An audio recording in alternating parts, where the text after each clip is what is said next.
Isivumelwano sokuxhasa esilinganiselwa ku-1 billion besizothuthukisa ezokuvakasha eNingizimu Afrika sichithiwe. My role is to propose to a board, and a board says yes or no. And I will continue to bring projects for as long as I'm allowed to do so. Lesi sivumelwano sishiya amalungu ePhalamende eganunwabu. And where we are seeing now the money is going, we can see that you want to take it to a wrong place. I am saying, Chairperson, without any shadow of doubt in me, no doubt whatsoever, this decision is one that I will desist from, one that I reject, and one that I will never agree with. Ungqongqoshe wezokuvakasha naye uthi bengenalo ulwazi mayelana nalesi sivumelwano njengoba besingadinga ukugunyazwa nguye. It is within the preserve of the board to do its work.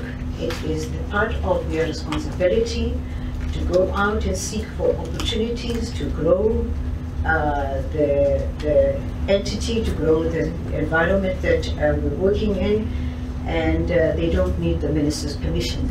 Leli komidi lithi lishawe indiva ngesikhathi kusetshenziswa imali yabakhokhi bentela futhi bekumele inhlangano yebhola likanobhutshuzwayo kuleli ibandakanywe kulolu daba ngenxa yokubaleka kwayo. This deal, it ends here today now, because there's everything and a lot wrong about the deal itself.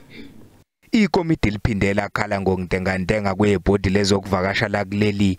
Leli ibhodi linezinyanga ezintathu likhona kodwa selibe nosihlala bathathu.